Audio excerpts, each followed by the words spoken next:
Ladies and gentlemen, welcome to Misala Unboxing. And today, I'm going to unbox to you, as you see here in front of you, the Xbox One X. Before I continue, first and foremost, I have to alert you and make you aware right now. If you're expecting me to troll and to be very negative with this unboxing and throw shades or hate at the product, this is not the unboxing for you.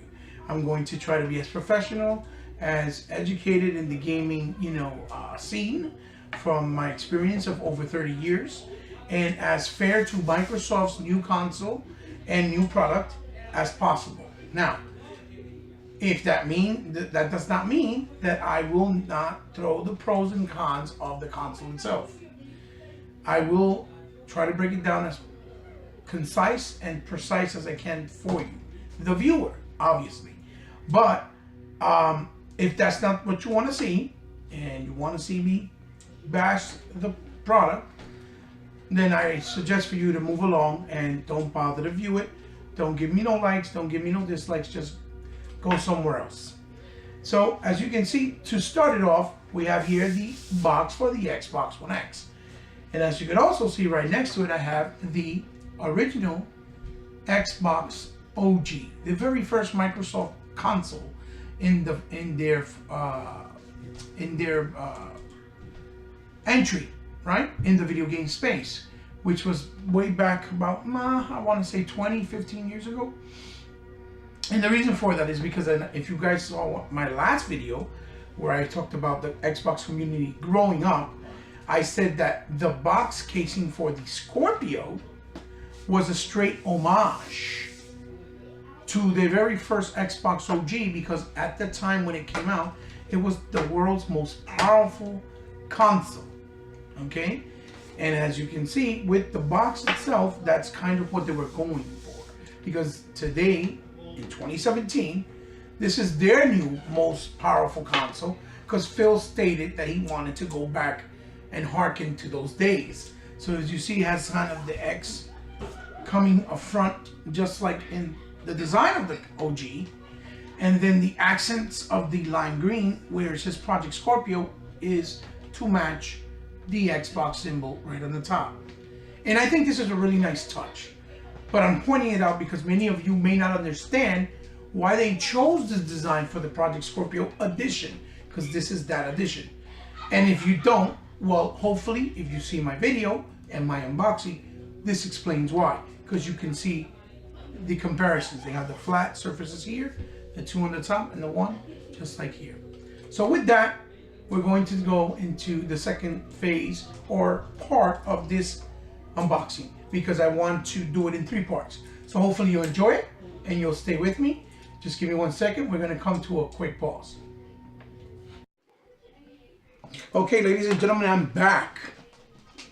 And as you see, I have here the 2 units. I have the very first iteration of the Xbox One, and now Project Scorpio, as we see here. As the first thing you will notice is the significant difference. Now, many of you are going to be like, yeah, well, he's just doing some type of size comparison. And there's a reason why I wanted to do it like this and lay it out this way. It's not just I wanted to show you size comparison, because that's a given. You can see it right from the camera. Basically, I want to touch up a little bit in the reason why this existed and why this here went from here to this now, what we know as the Xbox One. So I'm going to move this over just for a few seconds over here on my side, and we're going to talk about this piece of equipment right here. Now, the existence of this console and the way it came to be was basically because the 360 era was a very tough era in the very beginning for Xbox. The consoles were overheating. They had a problem with this welding and how they created the CPU. I believe the CPU was right on top of the main processor, was right on top of one of these other chips that created a lot of heat, and the fans were in the back of the 360 as opposed to the top of the front. So they had to rearrange it and spend over $1 billion in research and development to fix the problem. So because Microsoft has such bad flack and they had such a big problem with this situation happening with the Xbox 360, that is why they were so adamant and I guess afraid of having the same, incident and occurrences happen again. And it's completely understandable. So they chose to go for a bigger base model, okay, with the Kinect that came with it, which was part of the whole system itself, as far as how you work the system, how you went from app to app, how you basically controlled your UI. Now, if you see this design, it's a very beautiful design, but a lot of people are now making fun of design, made fun of the design, because this design, as you can see, is way larger in mass and in size than the new Project Scorpio. So this basically entails the reason why Project Scorpio was put to the shelves back in 2012 when it was first pitched by Don Matrix, and now moving forward when Phil Spencer took over, they decided, well, let's start working on two new consoles, a slim model and a more powerful model that was also in the same family, being smaller, if you will. So because of that and the size difference that the media kept making fun of and haters and trollers, because the console size was a lot larger, even though if you put it next to a 360 and even the original OG, it's not significantly bigger. It's just a tad bigger in width and in length. I still think this piece of console design is beautiful in my own taste and opinion. It had the beautiful engravings in the front, big fan on the top. It was super silent. It actually consumed more heat than the S, believe it or not, at the time. So it wasn't as power efficient, which that also became a little form of nudge and jokery around the media with Microsoft. So because they got all this slack and continued to get all the slack, they decided to go for a smaller design and make the most powerful console in that smaller design to shock the world, basically. But me, personally, this design was really nice. I didn't think it was bad. But that is the reason why they decided to change it. And why the reasoning, why this design to begin with was chosen in the beginning of the generation in 2013. So I'm going to push this here to the side. And as you can see, we're going to bring over here the new design of the Xbox One. In this case, this is the Project Scorpio edition, which they engraved right here. And if you can see, they engraved right here in the center of the control. Now the control has a really nice matte gun finish, as you can all know by this time. All the button layouts are all in a dark gray matte gunmetal finish. It does not have any of the color indicators indicating which one was yellow, red, blue, and green, obviously. I think that was by design and choice. Now this is flushed.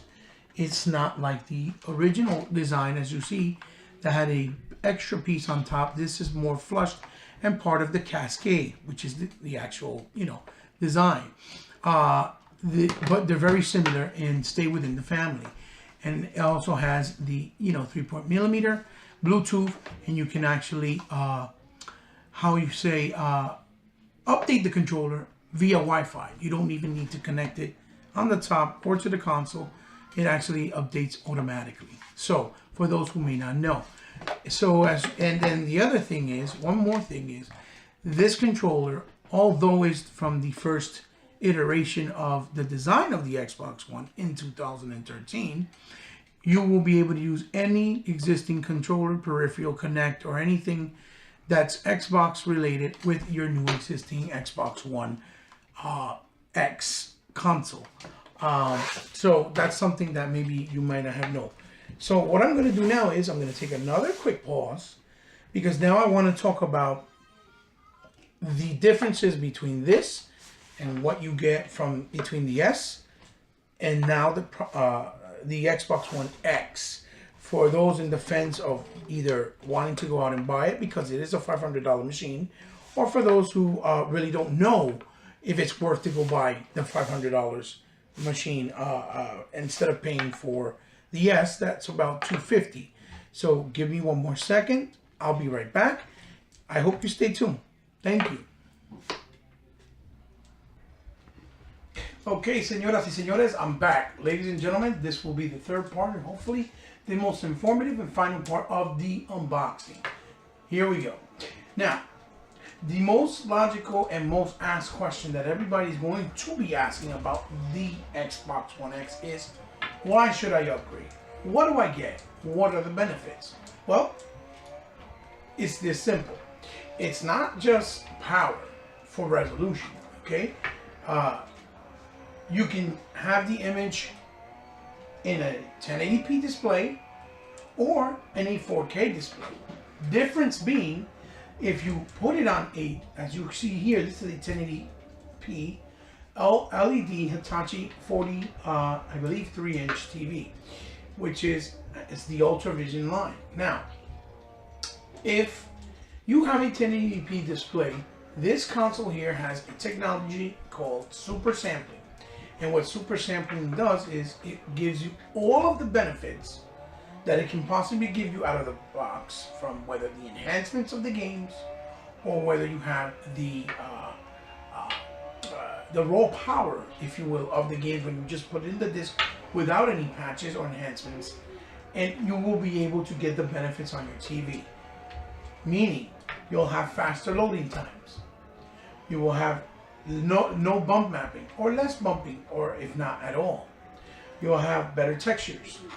You'll have better draw distances, better lighting, better texture filtering, anti-aliasing, tessellation, all types of bells and whistles that go with creating the graphical images of a high quality engine. Like here, we have Forza 7 running on the TV. Now, it's not running off the X, no. It's just, I'm using this as a reference for you, the viewer.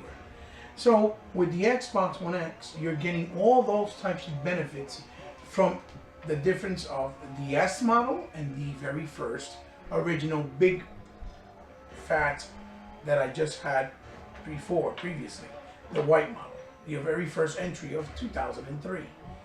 With the Xbox One S, you're also getting power efficiency because you're running more power, but it's running better efficiency in the sense that the actual vapor cooling chamber will keep it nice and cool. And by keeping it cool, it has a power pack, I believe, of 245 or 250 watts, as opposed to maybe a PC that you have to run a 500 or 600 watt supply to run this type of specs to match it, maybe spec for spec. So who's the audience for the Xbox One X? Well, the first and foremost are all the people who haven't bought one, an Xbox console, for the people that have been playing on PlayStation 4 that don't own an Xbox, and for the people that own Nintendo Switch that don't have an Xbox as well. Because all the games that you play on the Xbox One, as you see here, from their exclusives to their multiplayers, are all only going to be playable on this machine or on this box. Not, I'm not saying that you can't find some of their games on PC, because you could for PS4 as well. But you'll be able to play it as a console gamer on this box at the best and highest quality and performance. You will get better textures, better loadings, better graphical fidelity, better 4K textures and 4K resolution. Plus, you will have HDR, high dynamic range. Now, that is the difference, that biggest difference from when you have a 1080p to a 4K display, because there's no 1080p displays that have HDR. So when you get a 4K TV, you want to upgrade, which right now you can get a really good comparable model and with a fantastic display for about $500 and about a 55-inch size. You get the benefits of the 4K resolution, the 4K textures, and the HDR. And this will give you a completely overhaul look at what the console can actually provide and give you. So you're paying an extra $100, or maybe in the case of the S, $150 or $200, but you're getting a bigger bang for your buck.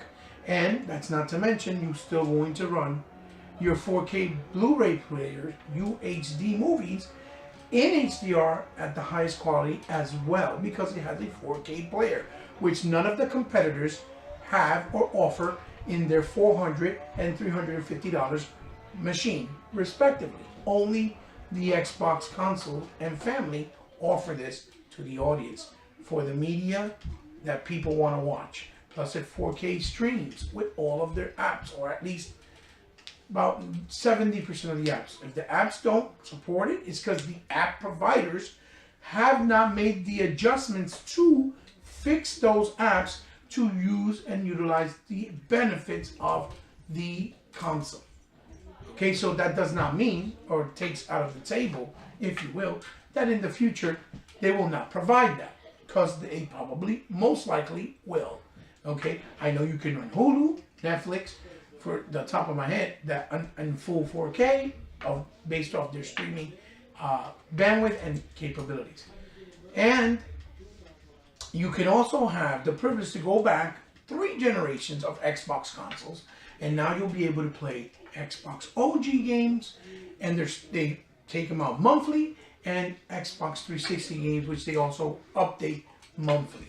If you already own them, you just pop in the disc, or you download them digitally and you play. You don't pay nothing. It's free of charge if you already own them. The only thing you would have to pay for is individual games if you don't own any, if at all. So not only do you have the backwards compatibility, you also have the online service that is extremely coherent and the best ecosystem for online gaming in the world at this point for consoles, because it has dedicated servers, which 90%, or if not 100, of Xbox exclusive titles use it.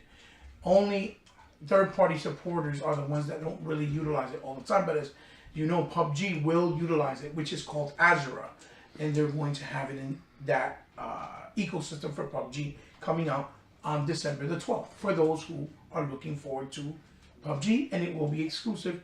I don't know how long, I don't know if timed, I don't know if it's for, for the whole duration of the Xbox existence, but I know that it will be exclusive this holiday season for the most part. So the first target audience is those who don't have it. Like I said, the PlayStation owners who never had it, the Wii owners or the Switch owners who don't have it, and those who may not have bought a new next generation console. Now, for the hardcore audience, you can still go out and buy it, because if you already own the S model, the original, you're going to get reaps of new benefits with your old existing library and the new ones that are coming out this holiday and further to the future in 2018.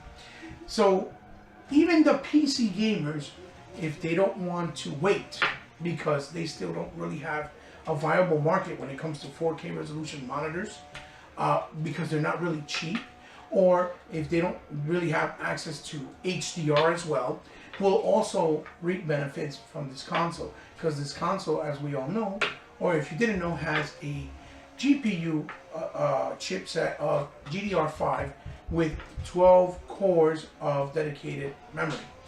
But 9 of those cores are allocated for gaming and 3 are reserved for the UI, okay, which gives it a bigger memory cache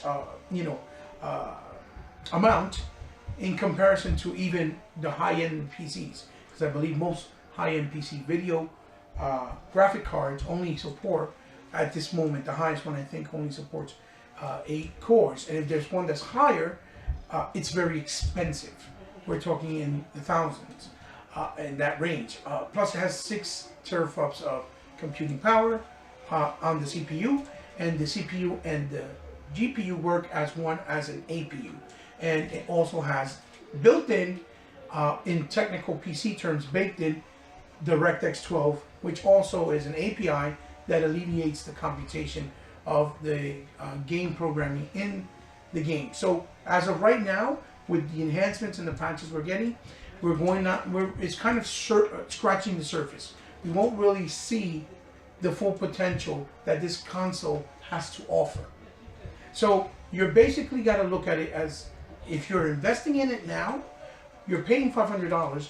You're kind of well, you're not kind of, you are future-proofing yourself for at least another 3 years, or maybe 3.5. So if you feel that's worth it, then I would say by all means go out and get it now, because it's worth every penny and you will not regret it. And 4K TVs, like I said, you can get a really comparable one with high quality display in Vizio or in Toshiba or even something like Sharp or Panasonic for the ranges of $500 to $900 or even $800. So the Xbox One X, one more thing I wanted to touch before I finish my unboxing and sort of like a little review is, I noticed that with this edition, it has a pattern where it starts off with a gray color of a gunmetal, and as it goes up, it blends in and it shades into a black. And I don't know if this is only for the Scorpio edition, but I believe that it is. So the other regular edition of Scorpio, they're all a matte finish black solid color. And I believe that's why it translated the way they did with the controller. So, you know, it's a really nice touch. It's a really nice touch. The machine looks really sharp, very sleek. It comes with the stand if you got the Scorpio edition, not the regular edition. And it also comes with, I believe, was a 6-day or a 1-month Xbox Live Game Pass, a 14-day Xbox Live Gold Pass for Xbox Live Gold, and EA access, I think, for 1 month as well. If you guys give me 1 second, I would like to show you some of the games that you can play right now with enhancements that are exclusive and that are multi-plats at this moment. So give me 1 second. Please go to a pause. Thank you. I'll be right back. So ladies and gentlemen, if in case you also wondering what type of games and library you'll have right in the beginning, you have something like Super Lucky Tales, the brand new platformer with a new mascot, and this is for the kids and family, obviously in the same vein as something like Sonic or Mario. And if you'll notice, when you look at the box, if you look in the top, it'll say 4K Ultra HD and Xbox One X enhancements. And this is what you look for when you go to the store to know if it's compatible or enhanced and utilizes the power of the Xbox One X, Project Scorpio edition or regular. So we have something like Super Lucky Tales, which is one of them. We have a new release that was also released today with the launch, but this is the third party, which is Need for Speed Payback Deluxe Edition, which is another racer, but in the vein of arcade style, like old games like Outrun and Daytona USA, not more like a Forza, which is more of a simulator with an arcade feel, which also says Xbox One X Enhanced. Now, these are not saying it on the top because these came out about a month ago and they weren't ready. But Bethesda already said that they're enhancing the Evil Within 2 because they have a really good relationship with Microsoft. And it's out, it's available.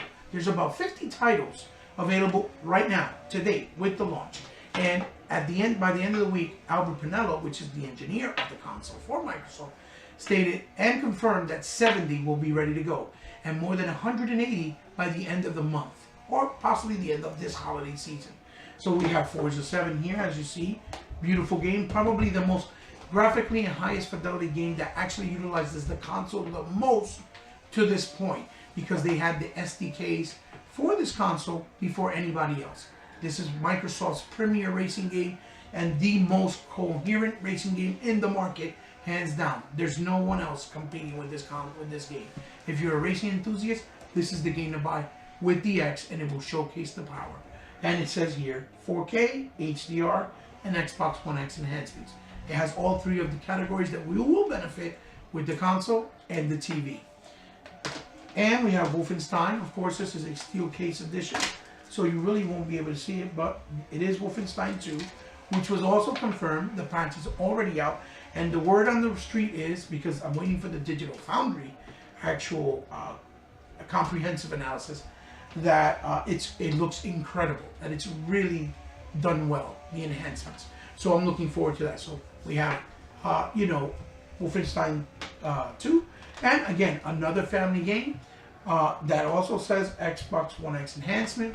It's in 4K. It's Sonic Forces, which is the new next generation Sonic game in 3D format, with the that just came out just recently with the success of Sonic Mania, for the 3D enthusiasts that like more of the graphical style of platformers. So these are just 6 titles right now, but like I said, there's over 50 available right now at launch. And you know, you're going to get the enhancements. Developers are behind this. They really want to expose and explore the true potential because they're being very verbal on social media like Twitter and Facebook. And you know, I hope this video and I hope my reviews, you know, / kind of like a breakdown of what the console does and offers is very helpful for many of you who come and see the video. And ahead of time, I'm telling you, thank you from the bottom of my heart for joining me on my channel, for giving me a like, for giving me a dislike, because, you know, constructive criticism, all criticism, whether they're good or bad, I greatly appreciate it. Thank you very much ahead of time. So I'm going to shout out intromediagaming.com, my gaming group, and also on my Facebook group, and also with my boy New Legal Felon, Dorian, aka New Legal Felon, and the Infinite Rooms of the DX Mansion. Plus, a couple shout outs out there for people like, you know, Sir Merkham, Tuck, Ghost Rider, my boy Israel that is actually hosting this for me, letting me use his humble abode because he has better lighting than I have in my home. And, you know, things like people like Kaleidoscope. And, of course, you know, many more. You know, these guys have always been supportive of me. You know, Big Kahuna, people like, oh my God, it just comes to a blank because there's so many good people in the Xbox community. Thank you all for joining me ahead of time. Remember, like, comment, share, or subscribe. Remember, if you subscribe, I'm very grateful because I know you don't have to. But if you do, you become a part of my family, the Xbox family, the video game family. Xbox for life, like a sickness that can't be cured. That's my saying, that's my slogan. Don't get triggered, people. It's just gaming. If you don't like it, oh well, I can't help you. Peace out. Thanks a lot, guys. Love you.